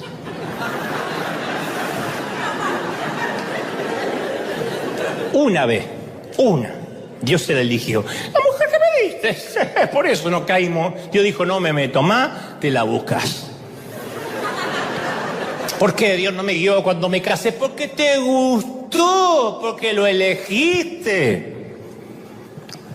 Cuando uno elige no tiene a quién echarle la culpa. Elegir nos estremece, nos llena de miedo. Es fundamental para la personalidad. Y Dios quiere que aprendamos a elegir bien. Esto puede ser el porqué de que cuando leemos la Biblia no hay ningún capítulo dedicado a cómo conocer la voluntad de Dios para tu vida. No hay un solo capítulo acá que diga cómo conocer la voluntad de Dios. Pablo nunca escribe los 12 pasos para determinar si ese esposo es para ti. Nunca. Si esa flaca sabe al menos cocinar. Nunca. 5 maneras de discernir si ella tiene madre. Ojalá estuviera acá. Lo que vemos acá son frases como estas. Si a alguno de ustedes le falta sabiduría, pídasela a Dios y Él se la dará, pues da todo generosamente, sin menospreciar a nadie. Santiago 1:5.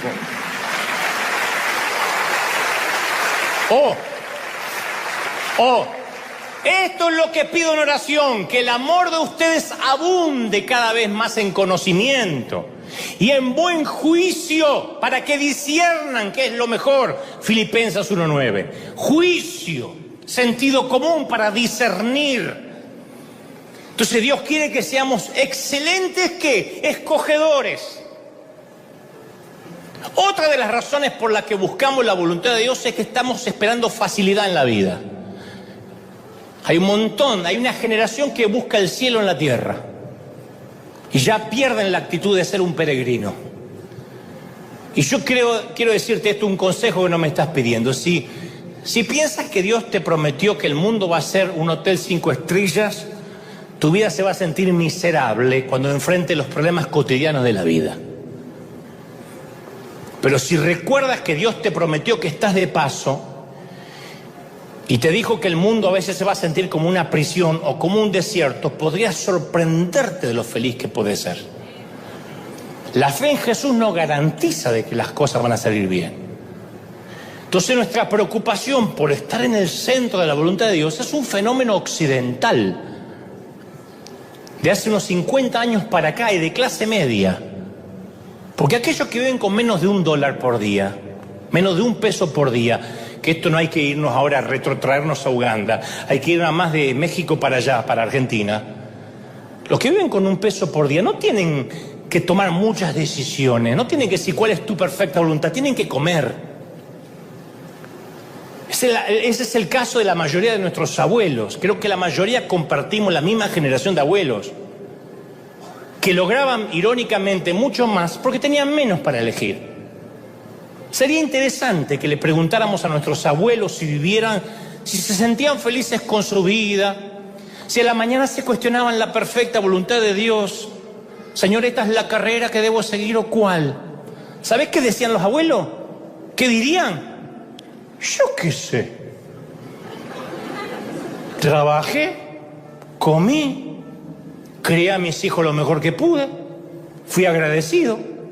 Mi abuelo decía, uno hace lo que tiene que hacer. Pero abuelo, estás en la voluntad de Dios, uno hace lo que tiene que hacer. El tema es que hoy tenemos miles de opciones. Y pensamos que tener más opciones es tener más libertad. Y más libertad significa vivir mejor. Pero tener demasiadas opciones no produce más liberación, produce parálisis.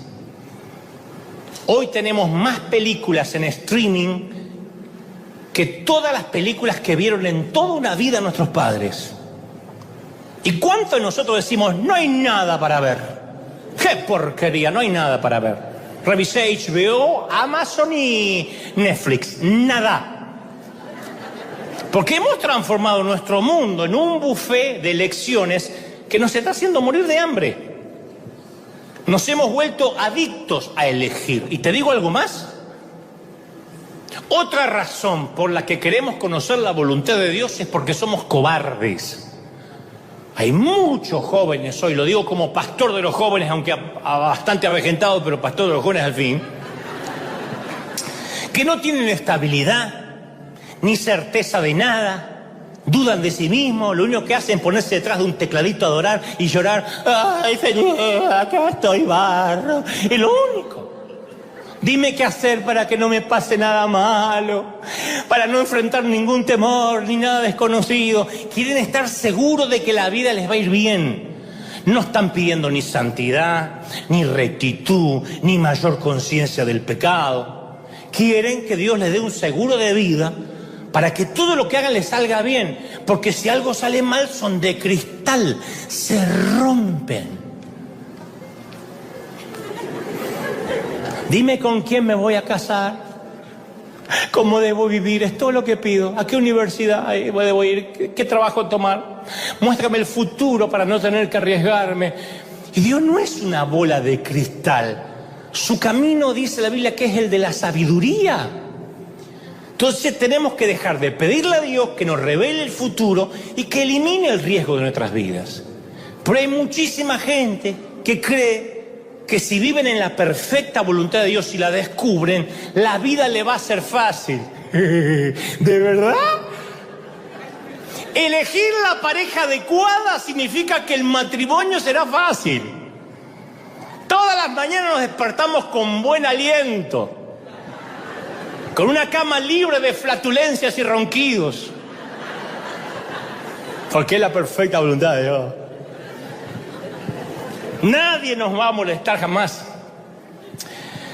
Si tenemos hijos, esos hijos van a amar a Dios, van a tener buenas calificaciones, estarán por encima de su coeficiente intelectual, van a atravesar nuestros hijos la adolescencia sin perturbaciones, sin acné, no le va a salir ni un granito, nadie les va a hacer bullying, porque estoy en la voluntad de Dios.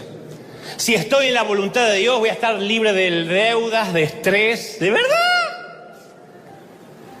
Si este es el ministerio que Dios quería para mí, no voy a pasar noches sin dormir, ni voy a llorar por lo ingrata que es la gente.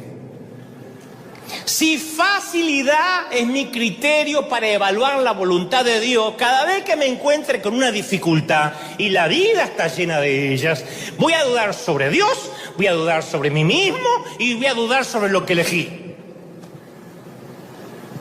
La voluntad de Dios no es una vida fácil. De hecho, cuando Dios llama, la vida se pone más difícil. Abraham se va de su hogar y se mete en la incertidumbre. Moisés tiene que confrontar a un dictador y soportar las quejas interminables de su propio pueblo. Elías huye de una reina loca, trastornada por el poder. Esther tiene que arriesgar su vida para prevenir un genocidio. Pablo le escribe a la iglesia de Corinto, le dice: se me ha abierto una puerta grande de Dios, pero hay muchos adversarios. Primera de Corintios 16:9. Hay muchos adversarios. ¿Cómo? Si es una puerta grande que Dios te abrió. Bueno, pero él consideraba que la resistencia a los adversarios hasta era una confirmación de que Dios había abierto esa puerta. ¿Tiene sentido? ¿Me siguen, sí o no? La madurez, ¿qué es? Enfrentar los problemas sin inquietarse, no tener problemas. Mateo 24:9 dice: entonces los arrestarán, los perseguirán. ¿Por qué no se predica esto? Los matarán. Reciban este congreso, esta palabra: te van a perseguir. Empodérate porque te van a matar. En el mundo odiarán mis seguidores, te odiarán. Esa es la promesa. Nunca dijo el mundo será fácil. Más bien dijo Juan 16:33, en el mundo tendrán muchas aflicciones y muchas tristezas. Pégalo en la nevera. Muchas tristezas y muchas aflicciones. Así funciona. Pégalo. En el baño. Una sola vez Jesús usó la palabra fácil. Fácil. Y no se refirió a nuestras circunstancias en la vida, dijo: mi yugo, Mateo 11:30, es fácil de llevar. No te dijo: te daré una vida fácil, te dijo: te daré un yugo fácil. Aceptar su yugo es una experiencia interior de bienestar con Dios. En otras palabras, lo fácil no vendrá de afuera, vendrá de adentro, del interior. fácil no describe mis problemas, describe la fortaleza que viene de mí, por el cual puedo soportar los problemas. Entonces, la principal voluntad de Dios, ¿cuál es para nosotros? Es la persona en la cual nos vamos transformando, no importa si eres jardinero o médico, del Barça o del Real Madrid, si tomas el vino barato o el Malbec argentino, no importa. El apóstol Pablo en Efesios 1:4 dice, incluso antes de haber hecho al mundo, Dios nos amó y nos eligió en Cristo. ¿Para qué? Para decirte qué universidad ir, para ver con quién te vas a casar. No, para que seamos santos e intachables a sus ojos. Entonces, en otras palabras, la voluntad de Dios no es lo que hagamos, dónde vivamos, si te quedas soltero, si no te quedas soltero. Eso dependerá si te lavas los dientes o no. ¿Cuánto ganamos? ¿Qué llegamos a hacer? Si el deseo de los padres es que su hijo o su hija llegue a ser una buena persona de verdad, desde luego van a insistir en que tomen sus propias decisiones.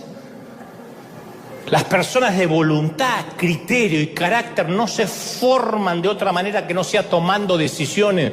Yo no soy el gran ejemplo, pero si llegué hasta donde llegué fue porque siempre viví tomando decisiones. Fallidas, equívocas, buenas, certeras. Eso es un líder. Eso quiere decir que a veces la voluntad de Dios para nosotros, ¿sabés cuál va a ser? Decidilo vos. ¿Qué hago? Decídelo tú, cabezón. ¿O no le has dicho eso a un hijo tuyo? ¿Quién no le dijo eso a un hijo adulto? ¿Qué hago, ma? Decídelo. Yo no me voy a acostar con ella, te vas a acostar vos todo el resto de tu vida. Y a veces consultamos al cielo en busca de indicaciones y Dios te va a decir, ¿sabes qué te va a decir? No me importa. A mí me dijo un montón de veces, no me importa. ¿Cómo? ¿Significa que a Dios no le importa? No, significa que le importa más la persona, mi carácter, que cualquier otra cosa. A veces me ha dicho, no me importa la decisión, haz lo que quieras. A veces la voluntad de Dios es hacer lo correcto, simplemente eso, por pequeño que sea, no andar buscando, ¿y qué tengo que hacer? Es hacer lo correcto. Respetar los compromisos, no llegar tarde, no pasarlos por alto. Eso es hacer la voluntad de Dios. A veces la voluntad de Dios no va a tener el cartel de glamoroso, pero por lo menos confórmate con el cartel de obediente. De hecho, las decisiones del año que viene van a ser afectadas por el grado que hoy obedezcamos al Señor. Nunca Él nos prometió un plan de aquí a 20 años. A mí nunca me lo dio, nunca. Pero no sé por qué siempre la voluntad de Dios para más adelante es menos demandante que la voluntad de Dios para lo que tengo que hacer ahora. Yo conozco mucha gente que dice, estoy dispuesta a ir a Uganda, dispuesto a ir a Uganda. Y Dios le dice, bueno, da una ofrenda ahora. Señor, dime si esto es tuyo, de Satanás o de la carne. De acá a 10 años te va a Uganda y no podés obedecer ahora.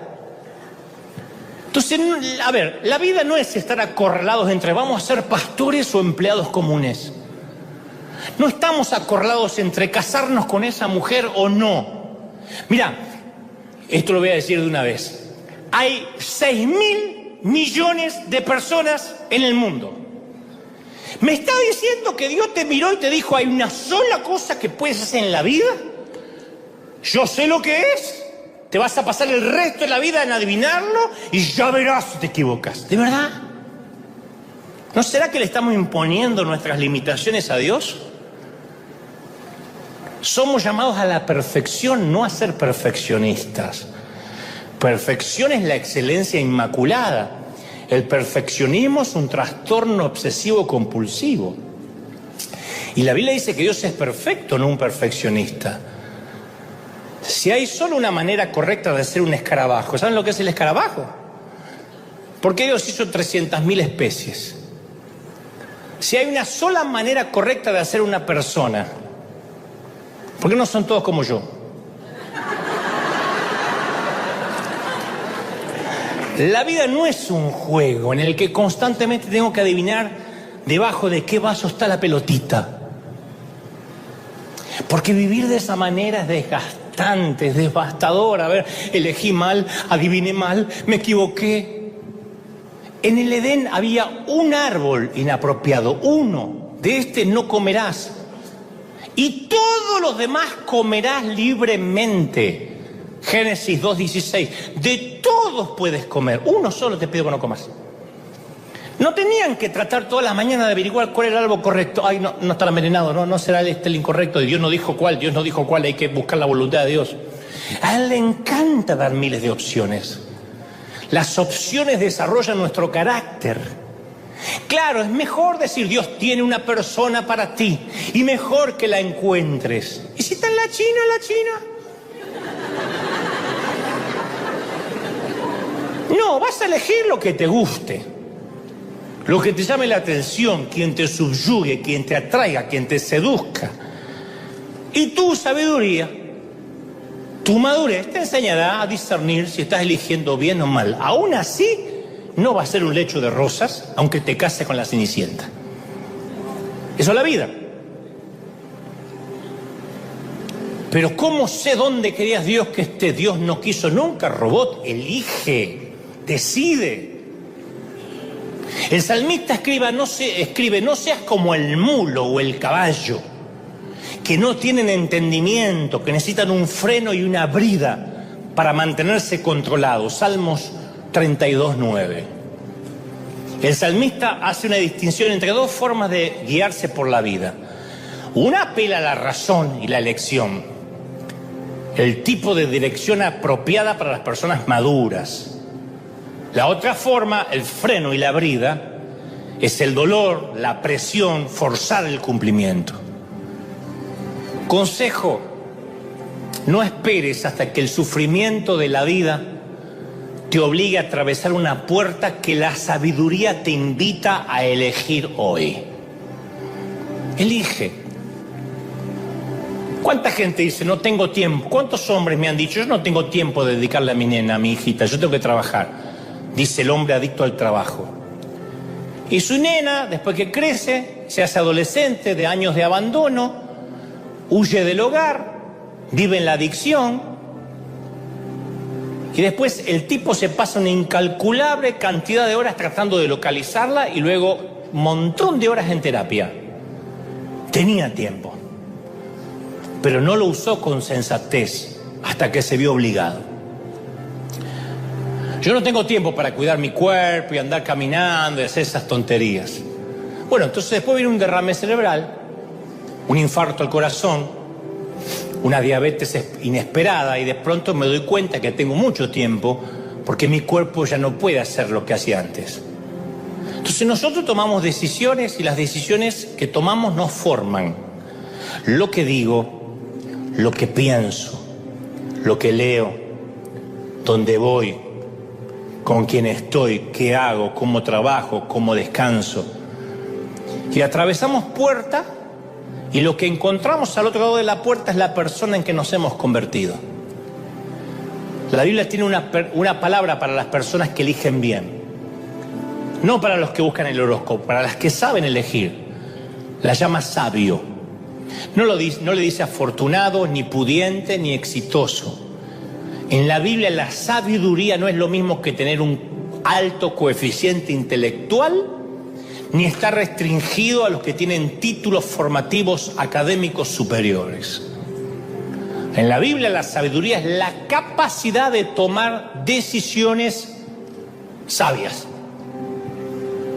Es el arte. ¿Qué es la sabiduría? El arte de vivir bien. Eso es la sabiduría. Yo conocí mucha gente inteligente, necia, con un montón de diplomas en la pared, burros para tomar decisiones.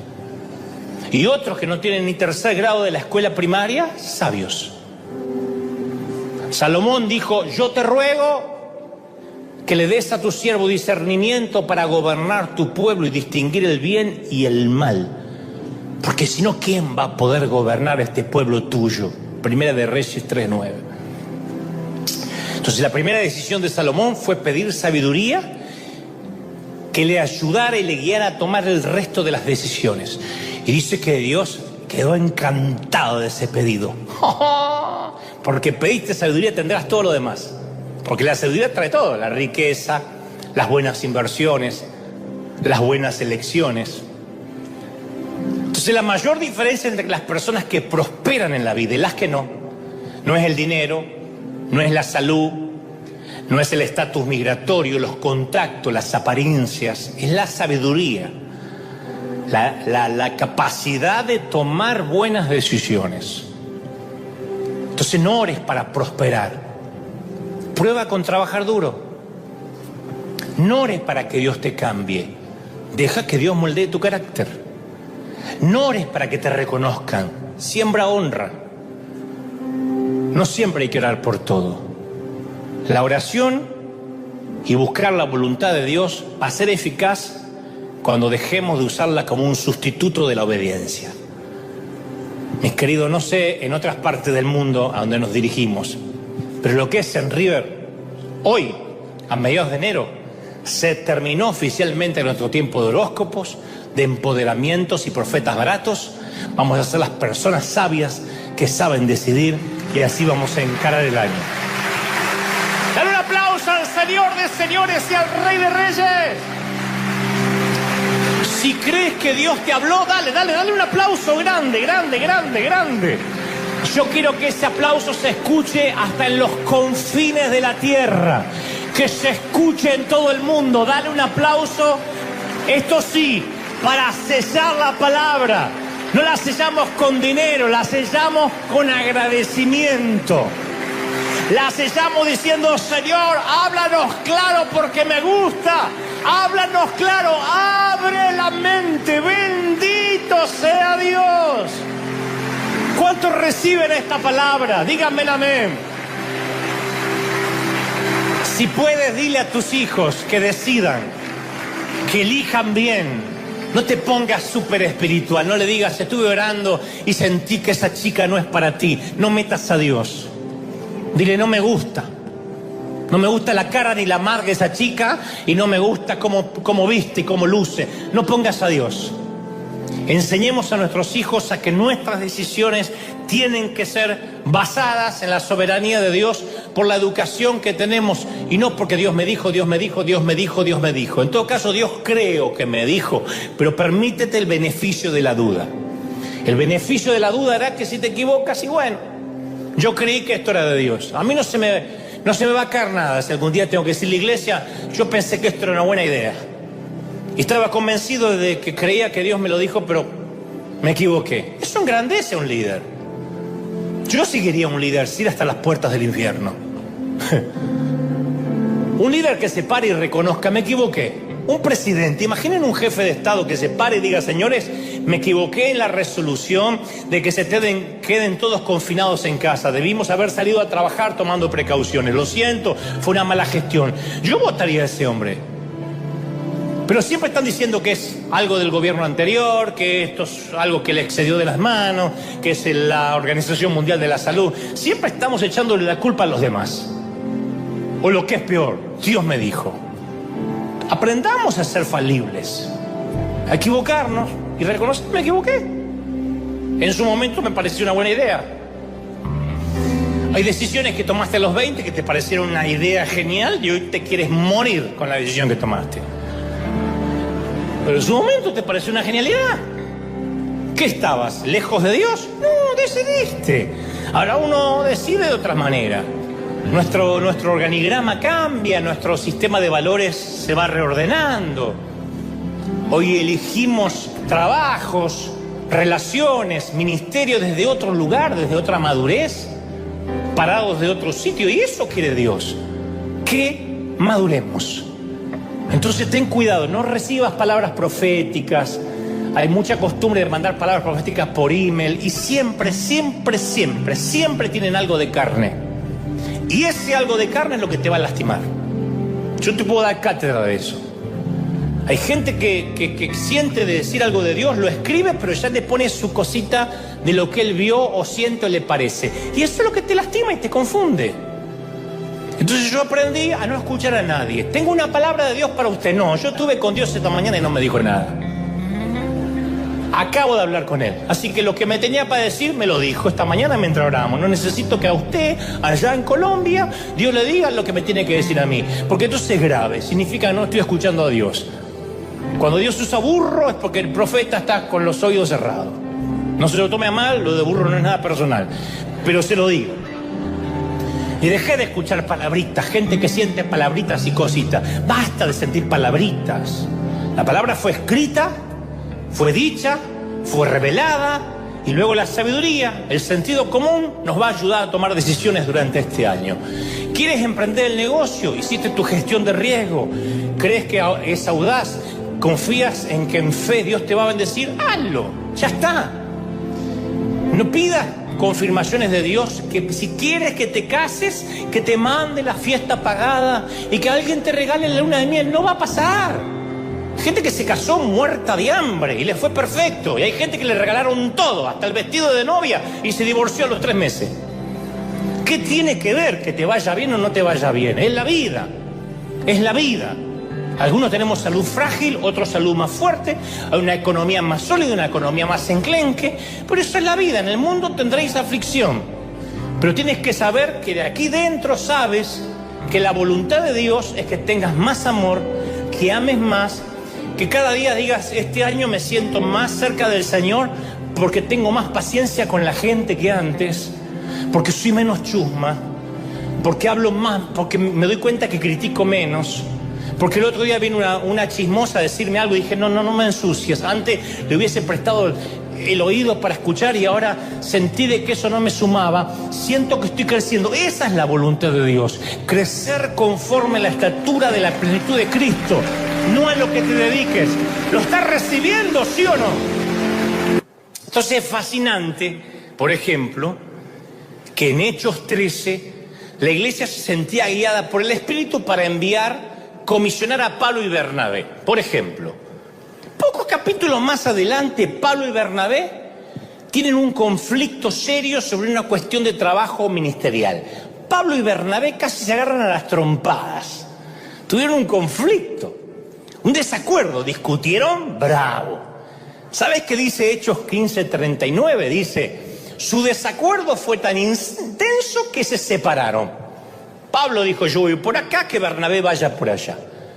Y a mí me sorprende esta sinceridad refrescante.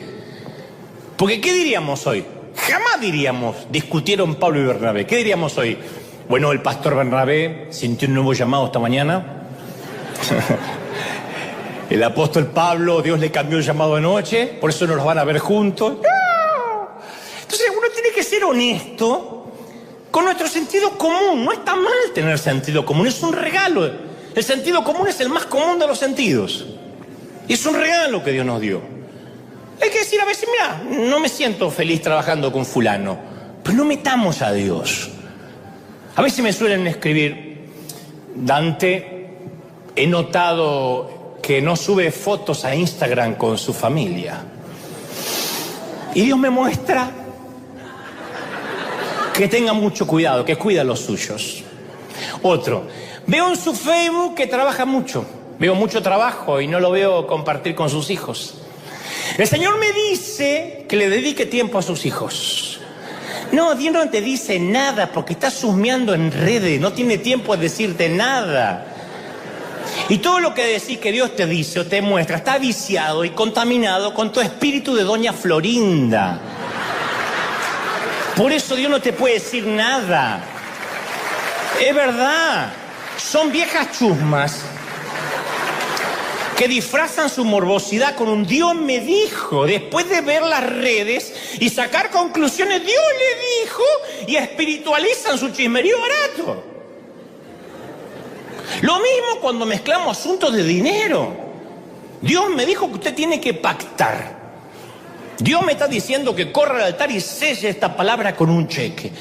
La gente va a respetar más que digamos, mira, nuestra iglesia, nuestro canal, se mantiene con donativos. Y la verdad que la pandemia hizo que nuestros ingresos bajaran sustancialmente. Podríamos contar con tu generosidad en estos tiempos difíciles. La gente valora eso. Es mejor que mezclar nuestra urgencia financiera con un Dios me dijo que selle la palabra con el altar.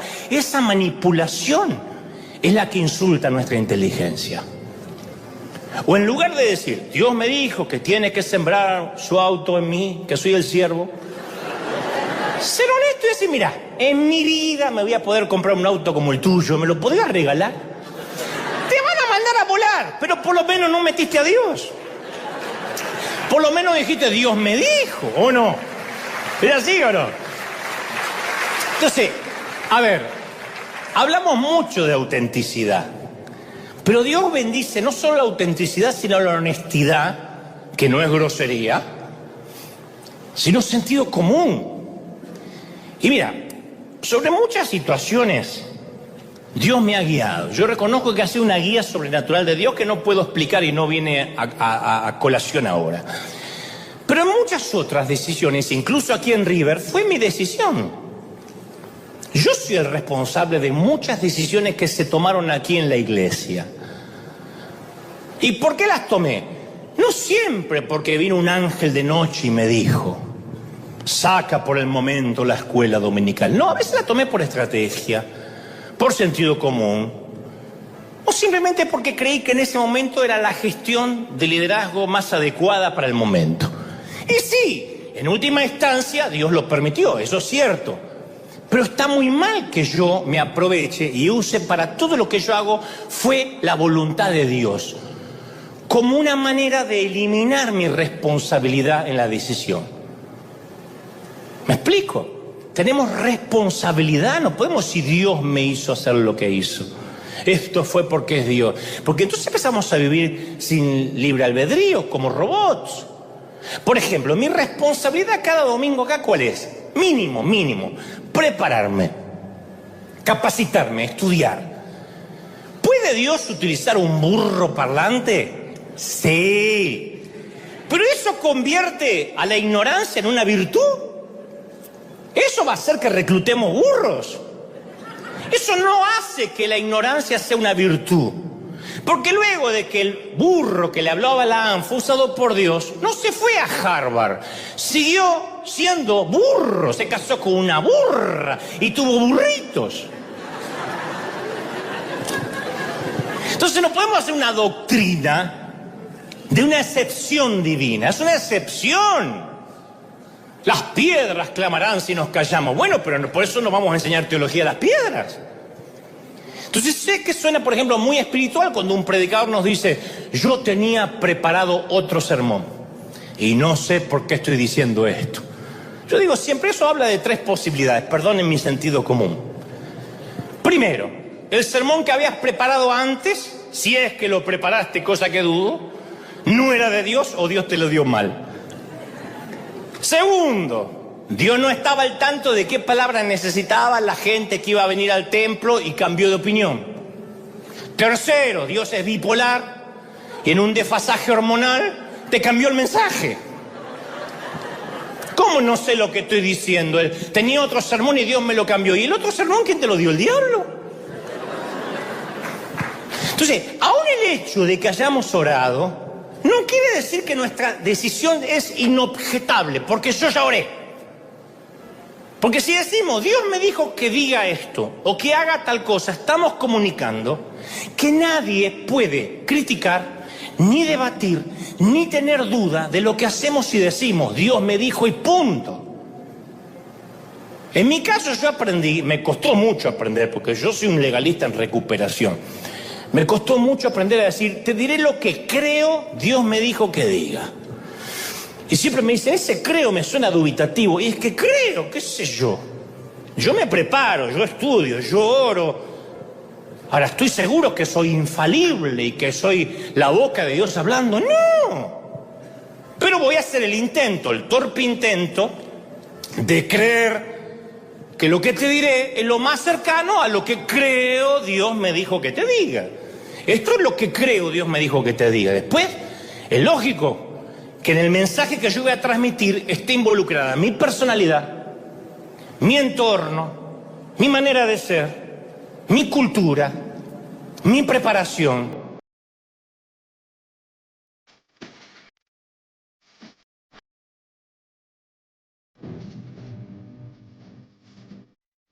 Thank you.